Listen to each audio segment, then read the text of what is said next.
नमस्कार दोस्तों, मोहित study IQ centre में आपका स्वागत है। मैं मोहित चक्रवेश आज आप लोगों के लिए मैथ पेडागोजी से संबंधित इंपॉर्टेंट क्वेश्चंस लेके आया हूँ जो सीटेट के एग्जाम्स के लिए इंपॉर्टेंट होंगे। सभी क्वेश्चंस इंपॉर्टेंट हैं। देखिए, सीटेट का पैटर्न रहता है कि किस तरीके के क्वेश्चंस वो हमेशा देता है, सिलेबस भी देता है कि बाकायदा आप ये तैयार कर सके, अपनी तैयारी कंप्लीट कर सके कि किस सिलेबस से क्या क्वेश्चंस आते हैं।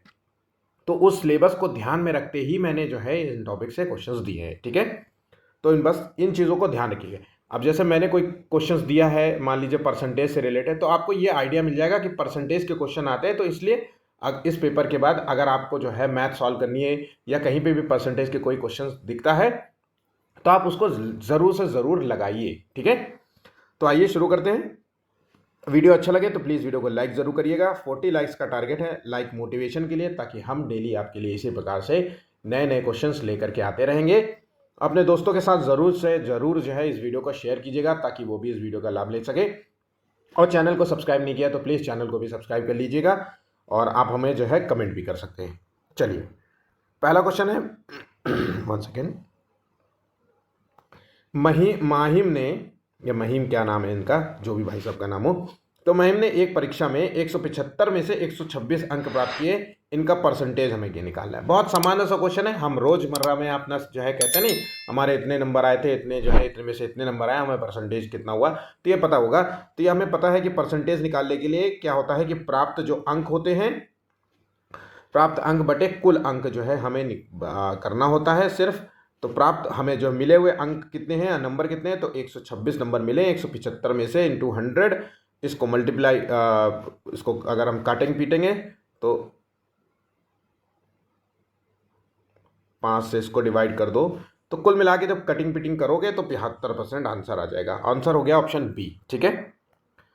नेक्स्ट क्वेश्चन है, यदि एक संख्या का 40% दूसरी संख्या के 2/3 भाग के बराबर है तो पहली संख्या के दूसरी संख्या से अनुपात ज्ञात करना है।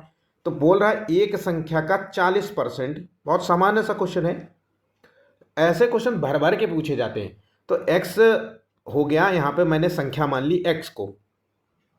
अब कह रहा है दूसरी संख्या बराबर है, तो दूसरी संख्या बोल रहा है 2/3 भाग के बराबर है।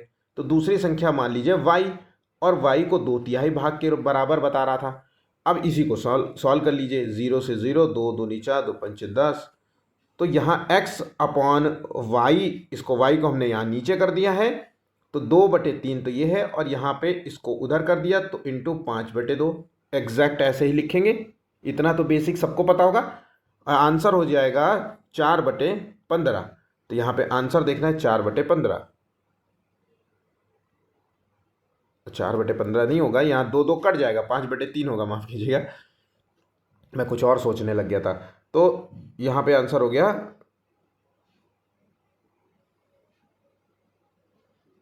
बी, ठीक है। कोई कंफ्यूजन नहीं है मुझे लगता है ऐसे क्वेश्चंस में। गणित के नियम व निष्कर्ष कैसे होते हैं, तो ये वस्तुनिष्ठ होते हैं कि सार्वभौमिक होते हैं, और वस्तुनिष्ठ व सार्वभौमिक दोनों होते हैं, इन उपरोक्त में से कोई नहीं। तो देखिए, गणित के जो नियम होते हैं या हम जो भी रिजल्ट्स देखते हैं, निष्कर्ष देखते हैं, थ्योरम देखते हैं, ये वस्तुनिष्ठ और सार्वभौमिक दोनों होते हैं। सार्वभौमिक का मतलब होता है ऐसे नियम जो यूनिवर्सल हो, मतलब जिन्हें बदला नहीं जा सकता। जैसे 2 + 2 कितना होता है, 4 होता है। अब इसको किसी भी थ्योरी से बदला नहीं जा सकता। तो ये ऐसी थ्योरीज जो होती हैं वो यूनिवर्सल होती हैं। और वस्तुनिष्ठ क्या होता है, ये वस्तुनिष्ठ होता है, ये किसी भी व्यक्ति, राय, या हम कह सकते हैं दृष्टिकोण पर निर्भर नहीं करते। तो ऐसे नियम जो किसी व्यक्तिगत नियमों पर निर्भर नहीं करते, इनके लिए अपने एक नियम होते हैं, है ना। तो यहां पे आंसर हो गया सी। अगला नेक्स्ट क्वेश्चन, गणित शिक्षण में शिक्षक को निम्नलिखित बात पर ध्यान नहीं देना चाहिए। अब किस बात पर ध्यान नहीं देना चाहिए, इस बात पे हमें फोकस करना है। तो व्यवहारिक जीवन से विषय का संबंध हो। ध्यान रखिएगा, जब भी कोई टीचर बच्चों को गणित मैथ पढ़ा रहा होगा तो व्यवहारिक जीवन का उस सब्जेक्ट से रिलेशन होगा, क्योंकि मैथ हर जगह है।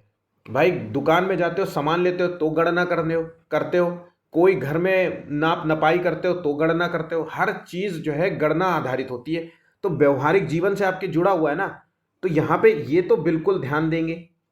मानसिक शक्तियों का विकास होता है, मैथ से बच्चे की जो है एक तो चिंतन जो है क्षमता डेवलप होती है, संज्ञानात्मक विकास डेवलप होता है, और बच्चे के अंदर तार्किक जो है बोध डेवलप होता है ना। तो मानसिक शक्तियों का विकास होता है, जातीय प्रतिष्ठा का उपाय हो या आनंद की प्राप्ति ना हो। ठीक है, तो यहाँ पे किन बातों का ध्यान देना चाहिए, यहाँ पे हमें सही रूप में ध्यान देना नहीं चाहिए, वह है आनंद की प्राप्ति ना हो, है ना। आंसर हो गया यहाँ पे डी। नेक्स्ट, मानसिक गणित संबंधी गतिविधियां महत्वपूर्ण हैं क्योंकि यह निम्नलिखित में से किसी एक के अवसर उपलब्ध कराती है। अब गणित में कौन सी ऐसी चीज है जो एक के अवसर उपलब्ध कराती है, आंसर देखना है। तो मानसिक संगणना, ठीक है, संबंधी प्रक्रियाओं का विकास, क्योंकि शिक्षार्थी तेज गति से संख्याओं के परिकलन के बीच संबंधों की पहचान करने की कोशिश करता है। पेपर पेंसिल का उपयोग करते हुए कक्षा में प्रक्रियाओं को सीखने में निपुणता प्राप्त करता है। या फिर कलम विधि एल्गोरिदम को सीखने में निपुणता प्राप्त करता है करना, और कम से कम अधिक संख्याओं का समस्याओं का अभ्यास करना। परिकलन में शुद्धता के साथ साथ उनकी गति को बढ़ाने और परीक्षाओं सहायता करना। तो यहाँ पे आंसर देखिए क्या है, यहाँ पे सही आंसर हो गया ऑप्शन ए। जिन्होंने ए आंसर लगाया वो सभी सही हो गए। ठीक है, यदि 121 चॉकलेट को 7:4 के 7:4 के अनुपात में बांटा जाए तो चॉकलेट का सबसे छोटा भाग कितना होगा। तो देखिए 121 चॉकलेट है और इसको अनुपात में है, तो अगर हम इसको टोटल लिख दें तो 7 4 11, 11x हो गया। हमने एक 7x और 4x ले लिया है, दो संख्याओं को, माना कि ये एक संख्या है और ये एक संख्या है। x हमें निकाल लेना है, तो 11x को 1 से 21 से डिवाइड कर देंगे, x इक्वल टू होता है 11 1 1, 11 हो जाएगा। अब इसमें से जो सबको मल्टीप्लाई आएगा तो सबसे छोटा हिस्सा है यहाँ पे 44। आंसर हो गया ऑप्शन बी। बहुत ही सिंपल क्वेश्चन था। निम्नलिखित में से सबसे बड़ी और सबसे छोटी भिन्न देखना है। अब देखिए ये क्वेश्चन ट्रिक से करते हैं, इसको ध्यान रखिएगा, ये ट्रिक से सॉल्व करेंगे क्योंकि ऐसे क्वेश्चंस एग्जाम में पूछे जाते हैं।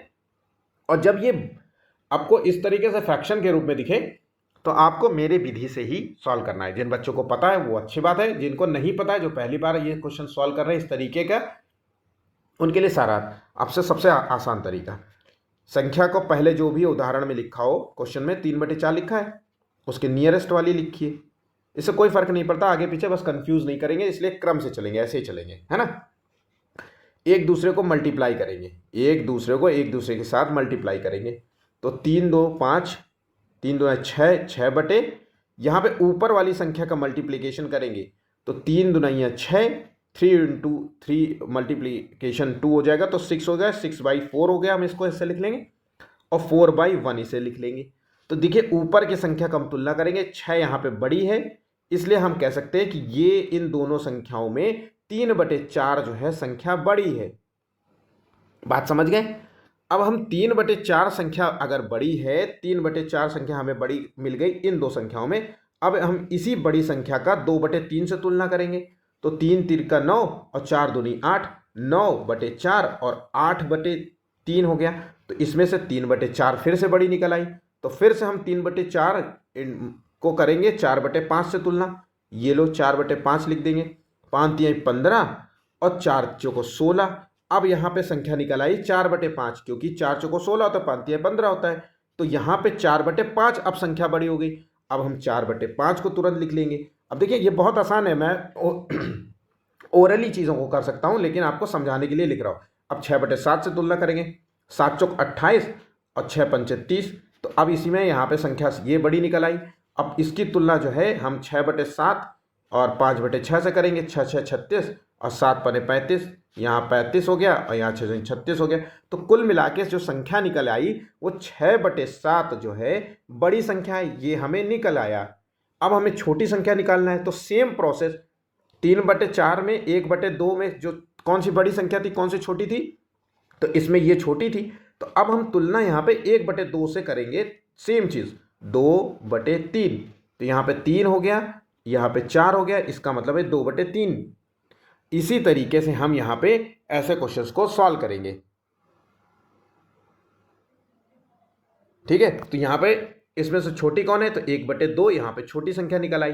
तो यहाँ पे हम ऑप्शन एक बार देखें तो 6/7 बड़ी संख्या है और 1/2 जो है छोटी संख्या, और कोई ऑप्शन यहाँ पे दिख नहीं रहा है, तो आंसर हो गया डी। आगे बढ़ने की जरूरत नहीं, आपको बस ऐसे ही करना है। 1/2 को 2/3 के साथ तुलना करिए तो पता चला 1/2 बड़ी छोटी संख्या है।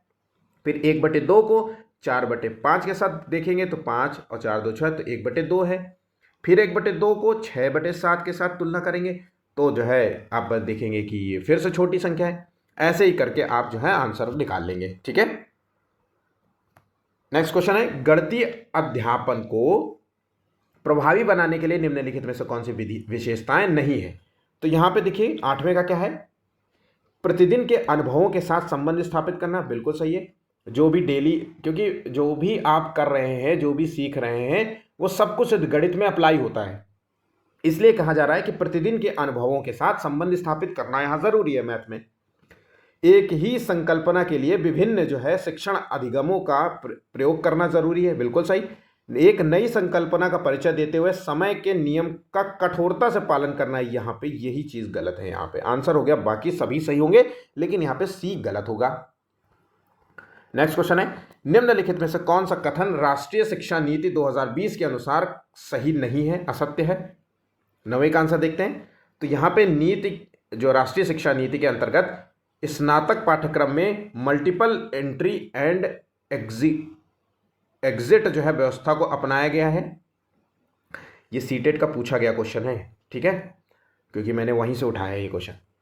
नीति के अंतर्गत एमफिल कार्यक्रम को समाप्त कर दिया जाए। बिल्कुल सही कहा जा रहा है, ये एमफिल को समाप्त करने की बात कही गई है। शिक्षण में मूल्यांकन, नियोजन, प्रशासन आदि प्रौद्योगिकी पर बल दिया जाए। ये भी सही है, ये भी सही है। यहाँ पे जो गलत है वो नीति के अनुसार 2005 था 100% जो है साक्षरता का लक्ष्य रखा गया है, ये यहाँ पे गलत है। माध्यमिक स्तर के बाद गणित की कौन सी जो है शाखाओं की बात हो रही है। तो यहाँ पे बहुत ही सामान्य है, रट लेना, अंक गणित, बीज गणित और ज्यामिति। आंसर हो गया ऑप्शन ए। इन 3 जो है शाखाओं की जो है सम्मिलित हो जाती हैं, ठीक है, माध्यमिक स्तर के बाद। विद्यालय पाठ्यक्रम में गणित का क्या महत्व है। तो यहाँ पे विद्यालय पाठ्यक्रम में ज्ञान और कौशल की प्राप्ति होती है। गणित से हमारी बौद्धिक क्षमता का विकास होता है, वांछित दृष्टिकोण, हमारा कुछ स्पेशल दृष्टिकोण डेवलप होता है गणित को लेकर के, रीजनिंग एबिलिटीज हमारे अंदर डेवलप होती है, चिंतन तार्किक करने की क्षमता हो जाती है, हम अमूर्त रूप से सोचने की क्षमता बढ़ती है ना, गणनाओं की क्षमता बढ़ती है। तो बौद्धिक विकास के लिए बहुत जरूरी है मैथ का होना, मैथ से डरना बिल्कुल नहीं चाहिए, ठीक है। तो यहाँ पे आंसर हो गया ऑप्शन डी।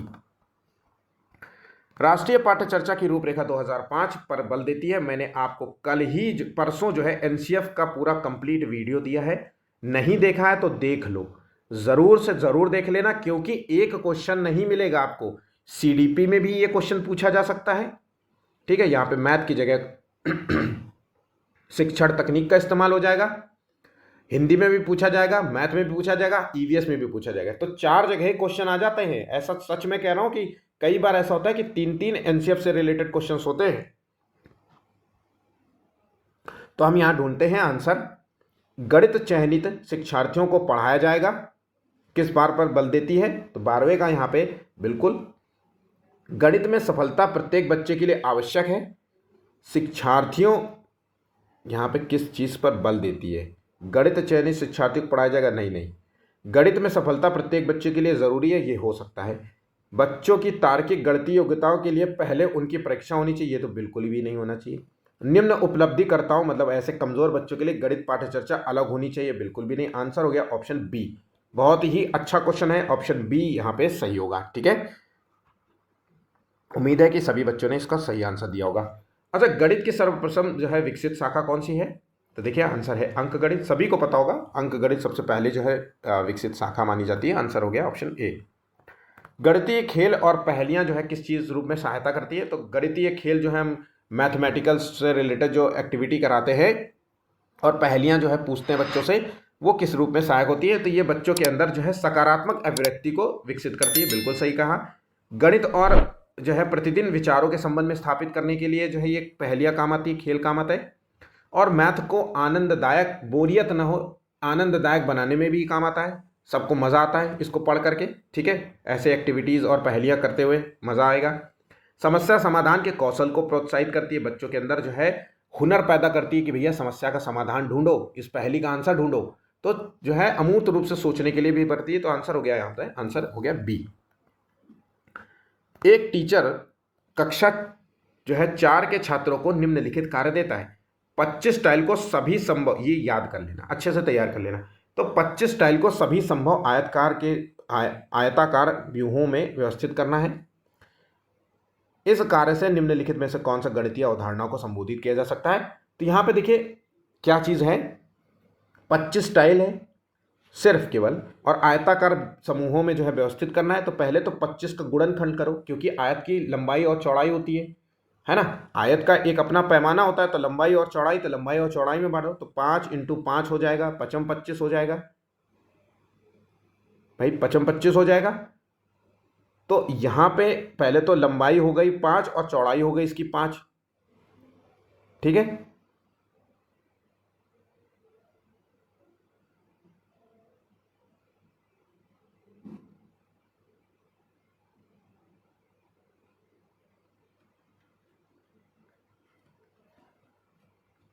तो यहां पे इसका गुणनखंड निकल आया। उसके बाद हमने लंबाई और चौड़ाई में निकाला तो क्षेत्रफल निकल आया। और फिर जो है इसको व्यवस्थित करने के लिए हमें परिमाप की जरूरत होती है। तो आंसर हो गया सी।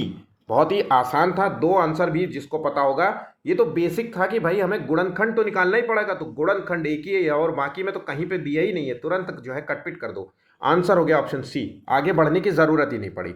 और ऐसा ही क्वेश्चन आपसे अलग अलग रूप में पूछ लेगा, संख्या बदल देगा, टाइल्स की जगह कुछ और बॉक्स को रख देगा, कुछ और रख देगा, कुछ और सामान रख देगा, कुछ भी रख देगा, लेकिन ऐसे ही क्वेश्चन आपको पूछे जाएंगे। इसलिए ये इस बात को ध्यान रखना कि ये क्वेश्चन कैसे सॉल्व किया जाता है ना। छात्रों की शैक्षिक जो है उपलब्धियों का पता लगाने का सर्वोत्तम उपाय है। तो बच्चों की उपलब्धि पता लगाने का सबसे बेस्ट तरीका यह है कि उसका मूल्यांकन किया जाए। और मूल्यांकन आज ही मैंने पढ़ाया है, और मैंने कल भी कहा था कि कैसे क्वेश्चंस आते हैं, आप खुद देख लीजिए। तो मूल्यांकन के संबंध में इस तरीके से क्वेश्चन आता है। तो बच्चों का सर्वोत्तम यह है कि मूल्यांकन किया जाए और पता लगाया जाए कि बच्चे में क्या कमियां हैं, किस तरीके से वो अच्छा है, किस रूपों में वो है कमज़ोर है, और उसका निदान किया जाए। यही उपलब्धियों का पता लगाने का सबसे तरीका है, ठीक है। अब मूल्यांकन कई प्रकार से हो सकता है। योगात्मक मूल्यांकन, सत्र के आखिर में परीक्षा करा लिया जाए, है ना। सतत और व्यापक मूल्यांकन, बीच बीच में जो है मूल्यांकन करते रहिए। क्रमबद्ध रूप से मूल्यांकन करते रहिए, है ना। रचनात्मक मूल्यांकन करते रहिए। तो ये सब कुछ मूल्यांकन है। उसके बाद जब समस्या पता चल जाए तो उसका निदान करिए। तो यही आंसर हो गया, ठीक है। गणित शिक्षण में मूल्यांकन किया जाना चाहिए। तो मूल्यांकन क्यों किया जाना चाहिए? ताकि अनुभव प्रदान करने समय, स्पष्टीकरण करते समय, या उद्देश्यों का स्पष्टीकरण तथा अनुभव प्रदान करने के बाद, या उपरोक्त स्तरों पर सीखने के अनुभव प्रदान करते समय जो है मूल्यांकन किया जाना चाहिए। तो यहां पे बिल्कुल सही बोला है कि ये आप जो है जब जैसे बच्चे से कोई क्वेश्चन पूछा, आपने देखा कि बच्चा गलतियां कर रहा है, उसी वक्त जो है हमने देखा कि ये बच्चा के ये सब चीज़ें कमज़ोर है और उसको हम सुधारने का प्रयास करेंगे। उद्देश्यों का स्पष्टीकरण करते समय कि भैया ऐसा ऐसा है, अपने स्पष्टीकरण दे रहे हैं बच्चों को, बातें बता रहे कि तुम्हारे अंदर ये प्रॉब्लम्स है, तुम्हारे शरीर के अंदर पढ़ाई से रिलेटेड ये कमज़ोर है, ये सब्जेक्ट कमज़ोर है, ये टॉपिक कमज़ोर है। तो इसको इस तरीके से करना है। उद्देश्यों का स्पष्टीकरण और अनुभव प्रदान करने के बाद, तो यहाँ पे उपरोक्त में से आंसर हो गया ऑप्शन डी, सभी सही जवाब होंगे, ठीक है। कुछ आमों का भार जो है 2 किलोग्राम 2 केजी 600 ग्राम है। तो देखिए 2 केजी 600 ग्राम आम का भार है, और कुछ सेवों का भार 1.450 जो है ग्राम है। आमों का भार सेवों के भार से कितना अधिक है? आमों का भार सेवों के भार से कितना अधिक है? तो माइनस कर दो ना, सीधा सीधा 0.5, यहाँ पे 5 में से 1, यहाँ 1, यहाँ पे आंसर हो गया 1 किलो 150 ग्राम। आंसर हो गया डी। कुछ भी नहीं था, बहुत ही सामान्य सा क्वेश्चन था। तो कुछ इस तरीके से एग्जाम में क्वेश्चंस आपसे पूछे जाएंगे, आपको अच्छे तरीके से तैयार करते हुए चलना है। मैं डेली आपको पेपर्स देता रहूँगा, ठीक है।